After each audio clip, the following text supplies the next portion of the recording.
ठीक है। हाँ, क्योंकि देखो आज 5वां दिन है, 7 दिन की हमारी कथा है। 7 दिन के बाद पता नहीं परमात्मा की कब इच्छा होगी, कब मिलना होगा, है ना। आनंद का नाम ही परमात्मा है। जब भगवान श्री कृष्ण का अवतार हुआ तो सभी देवताओं ने सत्य सच्चिदानंद उनको कह के बोला, सत्यचित आनंद। सत्य स्वरूप में परमात्मा राम रूप में आए, चित स्वरूप में परमात्मा वेद व्यास जी के रूप में आए, हरि जी के रूप में आए और नर नारायण के रूप में आए। अब सब देवताओं ने प्रार्थना की थी कि हमारे दुखी मन को खुशी दो। हम जो हैं त्रस्त हो चुके बिल्कुल कंस से, तो थोड़ा खुशी महसूस करना चाहते हैं, नाचना कूदना चाहते हैं, आपसे प्रेम के साथ रहना चाहते हैं, आपके साथ प्रेम करना चाहते हैं, तो आप हमारे को आनंद का स्वरूप दो। तो मेरे परमात्मा आनंद के रूप में आए और नंद के यहाँ आनंद भयो, नंद के यहाँ आनंद भयो, ऐसा गीत गाया जाता है। कहीं ये नहीं गाया जाता कि नंद के लल्ला भयो। नंद के यहाँ हर रोज उत्सव मन रहे थे। अब यूँ बताओ, जो हमारी माताएं हैं वो भी हर रोज उत्सव मनाती है ना। जो बच्चे होते हैं, आज बच्चे ने बोलना सीखा, आज माँ बोला तो गीत गुआ दिए, आज करवट बदली तो गीत गुआ दिए। और नंद बाबा हमारे वृद्ध हो चुके थे और वृद्ध अवस्था में जब पुत्र की प्राप्ति हुई तो उनके घर में तो हर रोज कीर्तन हुआ करते, हर रोज भजन हुआ करते। यानी कोई भी बहाना होता था तो परमात्मा छोड़ते नहीं थी माँ, वो हर उत्सव को उसको उत्सव के रूप में मनाया करती। इधर पूतना मारी गई, पूतना के बाद शक्टासुर आ गया। शक्टासुर एक छकड़े का रूप लेके आया। छकड़ा यानी जड़ रूप में था और वो चेतन स्वरूप परमात्मा को दबाना चाहता था, लेकिन परमात्मा की नजरों से छुप नहीं सका और परमात्मा ने उसको अपने नजरों से उछाड़ दिया और उछड़ के वो 2 हिस्सों में टूट गया। छकड़ासुर का अंत हुआ। इसी प्रकार धीरे धीरे परमात्मा बड़े होने लगे। गोपी ग्वाले उनके साथ सारा प्रेम बड़ा संबंध रखते थे, क्योंकि सारे देव देवता जो थे वो सारे आसपास में जन्म लिए हुए थे। जैसे ही ये वचन परमात्मा ने दिया था या आकाशवाणी हुई थी कि तेरे को मारने वाला यहाँ अवतार लेगा, उसी समय सारे देवी देवताओं ने मथुरा के आसपास में, वृंदावन में, गोवर्धन में अपने निवास स्थान बना लिए थे और धीरे धीरे वहाँ रहने लग गए थे। तो ये सभी गोपियाँ ग्वाले सारे के सारे भगवान से प्रेम करते थे और वो किसी न किसी बहाने के इंतजार में रहा करते। वो भगवान का उलाना लेके ही उनके घर आ जाया करते कि भाई हमारे घर आज ये माखन खा गया, आज ये खा गया। और भगवान भी उनसे इतना प्रेम करते थे कि उनके घर में सब कुछ होते हुए भी वो अड़ोस पड़ोस में सबके घर माखन खाने के लिए जाते थे। और यहाँ तक जिसके घर में दूध और माखन नहीं होता था उसको गाड़ियाँ भी दिया करते कि बोले वो घर ही किसा है, घर ने गाड़ी दिया करते, बोले किसा घर हो, इस घर में दूध ही को नहीं, इस घर में मक्खन ही नहीं है। तो भगवान सबसे प्रेम करते थे और भगवान से भी सब प्रेम करते थे। धीरे धीरे लीलाएं चलती रही। इसी में शक्टासुर, तृणासुर, बकासुर, अकासुर बहुत से राक्षस आए। एक चंद्रधर नाम का पंडित भी आया। कंस ने ऐलान करवा दिया कि भाई जो भी इसको मार के आएगा उसको मैं मुंह मांगा इनाम दूंगा। तो वो श्रीधर था शायद, श्रीधर नाम से पंडित जी थे। वो लोभ में आ गए और लोभ में आ गए तो बोले भाई मेरे ऊपर शक नहीं करेंगे, मैं चला जाता हूँ। वो वहाँ आया है और माँ ने सोचा भी ब्राह्मण आया है, उसका आदर सत्कार किया, लेकिन परमात्मा से कुछ भी छुपा हुआ नहीं था। माँ जब इधर उधर हुई तो मेरे परमात्मा ने पूरी भागवत में और पूरे अपने जीवन में कहीं भी ब्राह्मणों से वैर नहीं किया, कहीं भी किसी ब्राह्मणों को नहीं मारा और ना ब्राह्मणों से वैर किया, क्योंकि वो गायों की, ब्राह्मणों की और स्त्रियों की रक्षा करने के लिए ही उन्होंने अवतार लिया। तो उनसे वैर करके करें क्या, उनसे वैर नहीं किया। अब श्रीधर जो मन में पाप लेके भगवान का अहित करने के लिए आ गया, उसका भी भगवान ने अंत नहीं किया, उसको भी अपंग बना के भेज दिया। भगवान ने उसको पैरालाइज कर दिया और पैरालाइज करके उसके माखन सारा उसके मुंह के लिवाड़ दिया और मटकियां सारी फोड़ दी। जब माँ आई तो माँ ने देखा कि सारी मटकियां फूटी हुई हैं और पंडित जी तो घी खान लग रहे हैं, मक्खन खान लग रहे हैं। तो माँ ने कहा, अरे पंडित जी क्यों पागल हो जाता, मांग कर ले लेता, मैं कितना न टूटी, सारा तेरी खातर था। उसको दक्षिणा देके वहां से विदा किया और वो भगवान का भजन करते हुए कंस के पास पहुंचा। अब कंस को यकीन हो गया कि ये और कोई नहीं, यही है जो तेरे को मारने के लिए आया। और वो एक के बाद एक सब राक्षसों को भेजने लगा।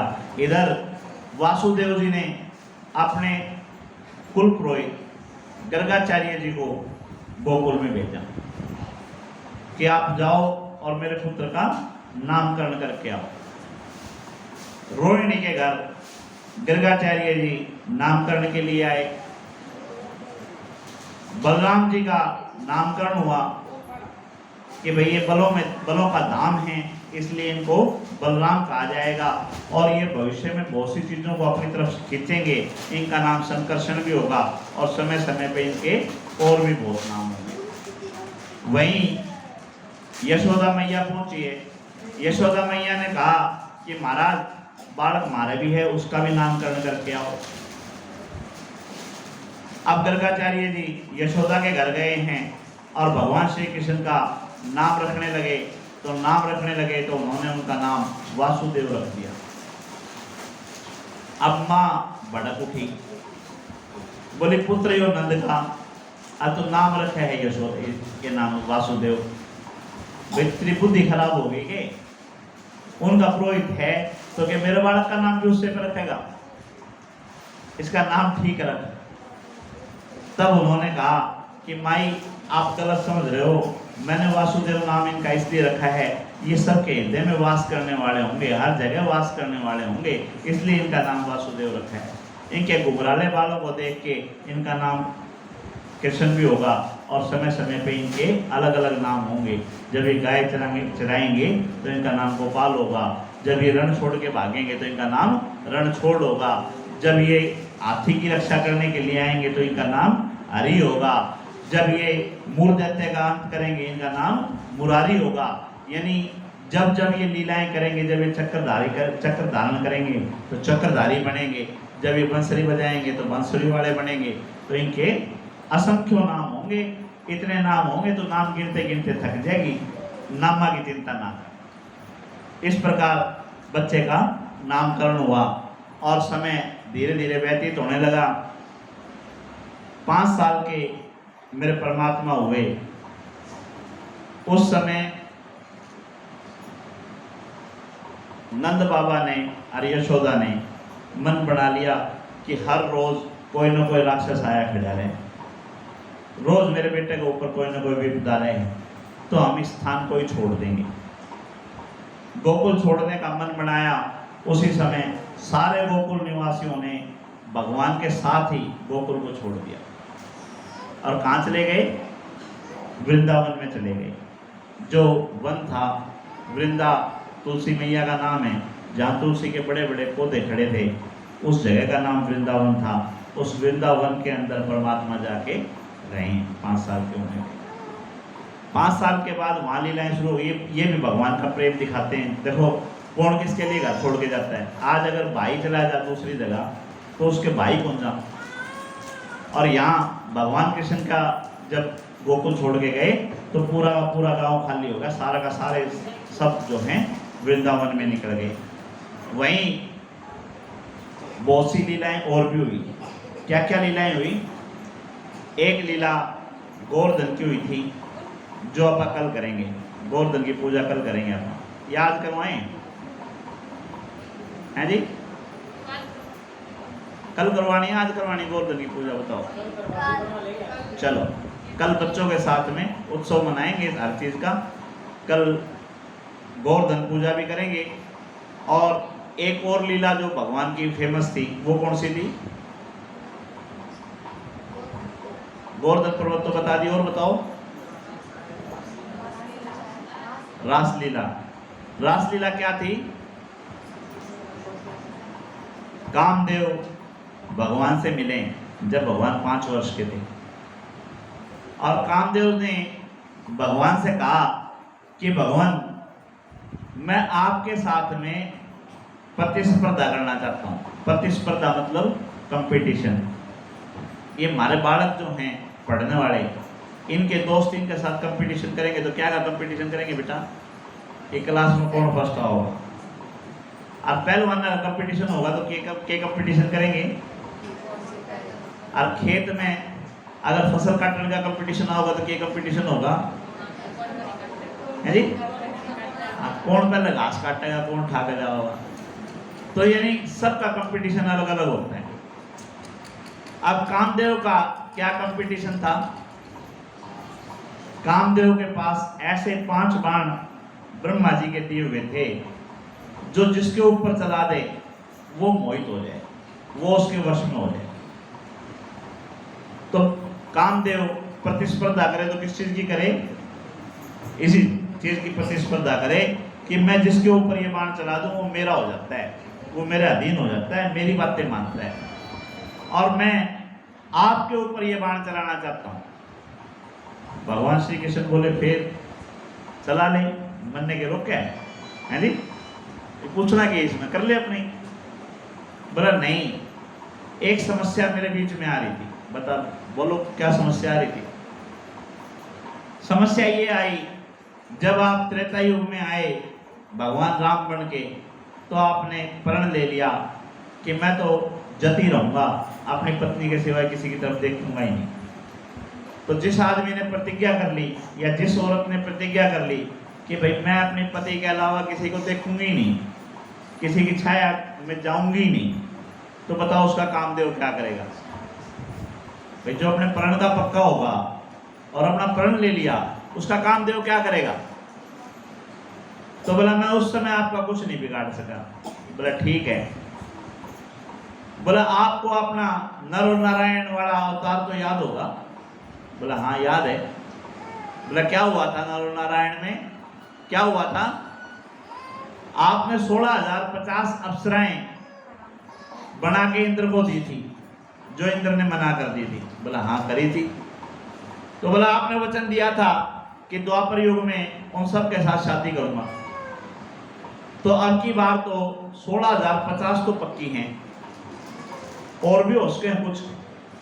भगवान की कितनी शादियां हुई थी? 16,108। 8 पटरानियां, 16,100 रानियां।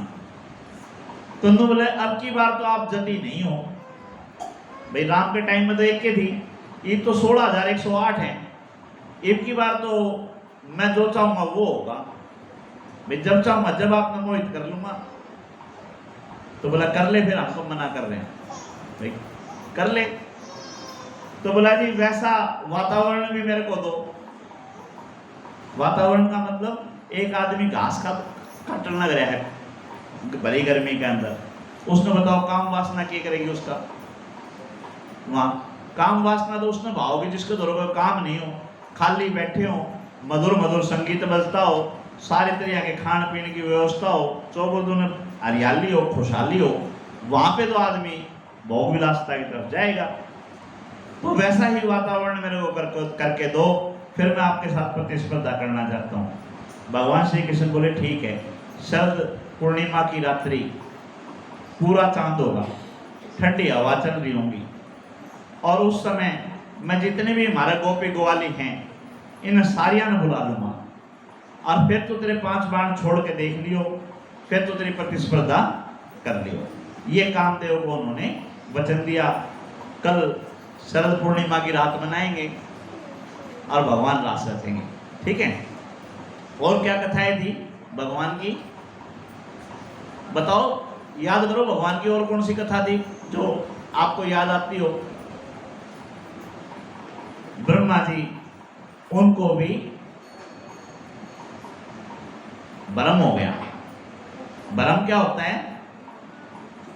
भ्रम क्या होता है बेटा?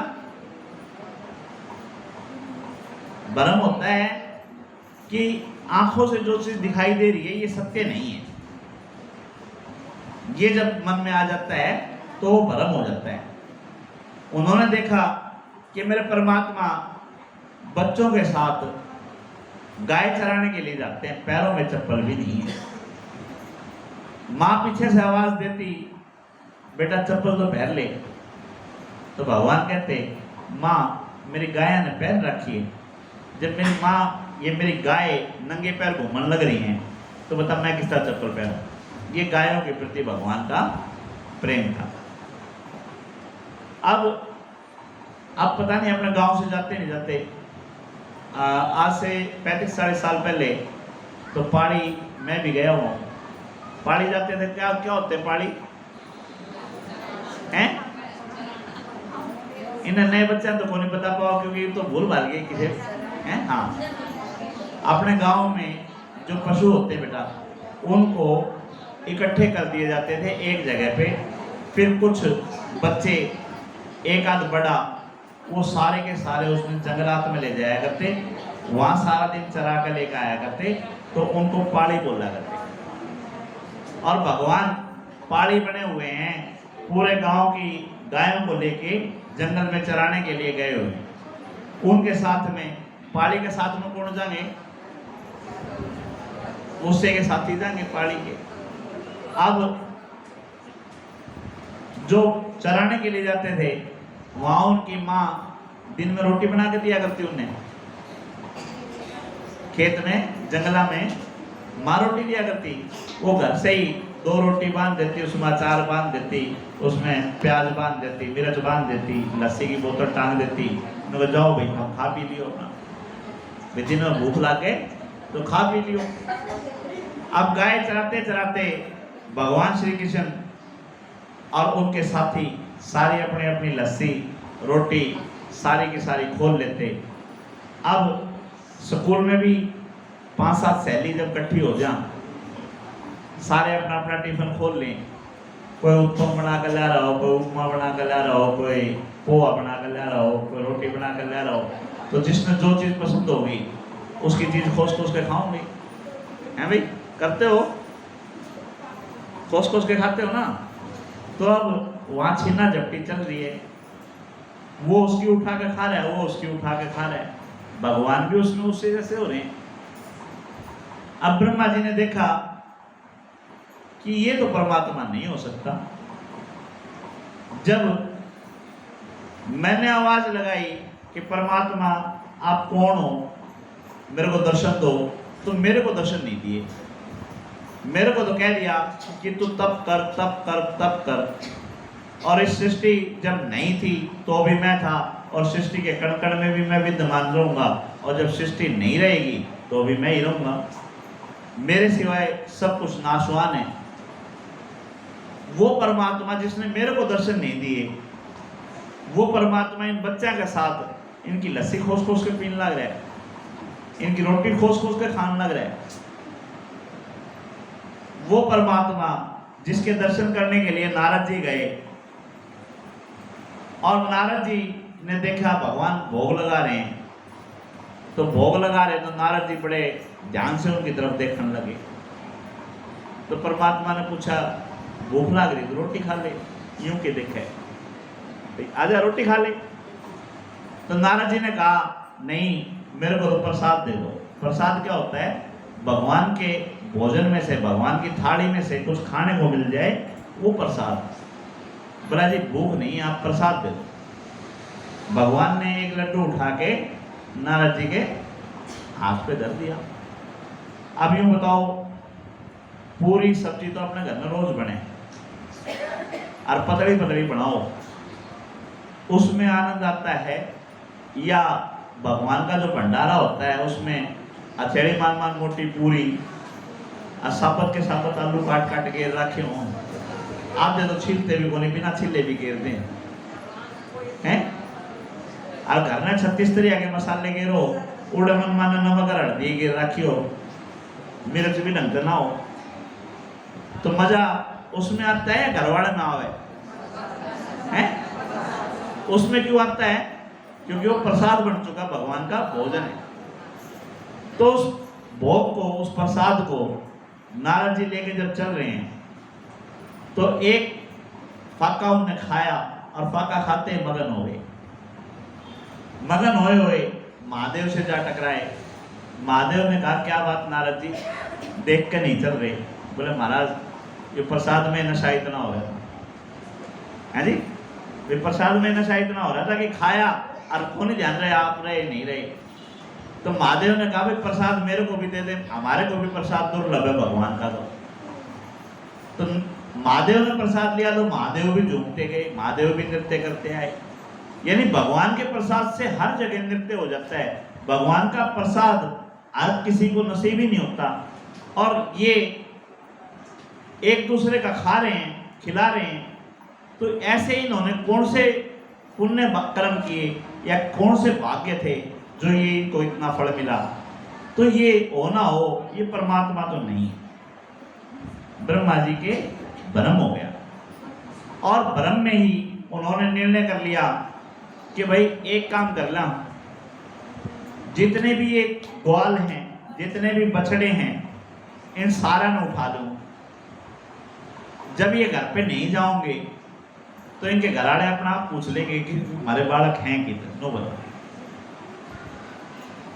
और इसलिए ब्रह्मा जी ने उनके साथियों को, गायों को, बछड़ों को, सबको एक दिन के लिए उठा लिया। और देवताओं का एक दिन हमारा एक साल, 6 महीने सूर्य उत्तरायण, 6 महीने सूर्य दक्षिणायन, यानी 6 महीने दिन रहता है, 6 महीने रात होता है। ब्रह्मा जी जब एक दिन बाद लौटे तो आके देखते हैं कि यहाँ तो एक साल बीत चुका।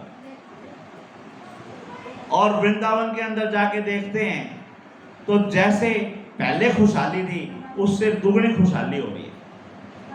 क्यों? जब परमात्मा स्वयं सबके बच्चे बन गए, सबकी गाय बन गए, सबके बछड़े बन गए, तो सबको पहले से ज्यादा आनंद आ रहा है और पूरे वृंदावन में खुशहाली है।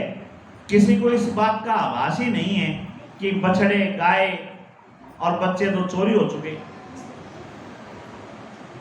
तब ब्रह्मा जी ने जाके जहां छुपाए थे वहां जाके देखा तो वहां भी वही सारी चीजें मिली। उन सबको लाके भगवान श्री कृष्ण को सौंपा और अपनी गलती मानी। बोले प्रभु मेरे से गलती हो गई थी, मैं भ्रमवश आपकी परीक्षा ले बैठा। भगवान श्री कृष्ण ने उनको माफी दे दी और माफी के साथ में उनसे कहा कि ब्रह्मा जी आप सिर्फ एक ब्रह्मांड के मालिक हो, ऐसे ऐसे ब्रह्मांड मेरे पास असंख्य हैं। जैसे जो बच्चे 10वीं में साइंस पढ़ रहे हैं वो आकाश गंगा उन्होंने पढ़ी होगी। क्या है बेटा आकाश गंगा? आकाश गंगा है जिसमें जैसे गंगा होती है वैसे ही गंगा की तरह दिखाई देती है और उसमें इतने तारे हैं, उन तारों को आप गिन नहीं सकते। पढ़ लेना, कोई नहीं, आकाश गंगा को पढ़ना, नेट पे निकाल लेना। उसके अंदर दुनिया भर के तारे, इतने तारे हैं आप गिन ही नहीं सकते। और सौर परिवार क्या है? क्या है सौर परिवार? सूर्य का परिवार। और सूर्य क्या है?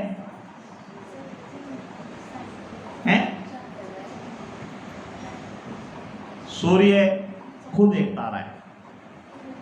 उस तारे का ये परिवार है जिसमें हम बैठे हैं, पृथ्वी जो।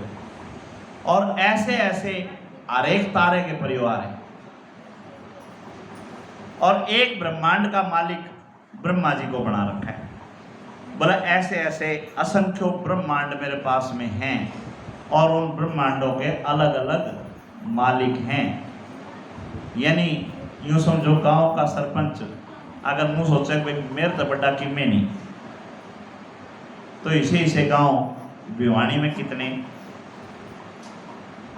और हरियाणा में कितने और भारत में कितने और पूरे विश्व में लगाओ तो कितने। अगर सारे सरपंच ने इकट्ठे कर लिया तो सरपंच हो सके उसमें खो जा भाई, इतनी भीड़ के अंदर गुम हो जाए। ब्रह्मा जी को दिखाने के लिए परमात्मा ने एक आवाज दी। एक आवाज पे सभी ब्रह्मांडों के ब्रह्मा अपने अपने हंस के ऊपर विराजमान होके वहाँ प्रकट हुए और उनके बीच में देख के यूँ बताओ मेले में किसका जी नहीं घबरा जाए जब भीड़ ज़्यादा हो रही हो। तो वहाँ ब्रह्मा जी का दिल घबराने लगा, बोला महाराज गलती होगी, इन्हें सारे ने अपने अपने ठिकाने भेज दो, मन ने मेरे ठिकाने भेज दो। तब परमात्मा ने उनको सबको अपने अपने ठिकाने भेजा और ब्रह्मा जी को ये उनका अभिमान दूर किया। बोलो कृष्ण भगवान की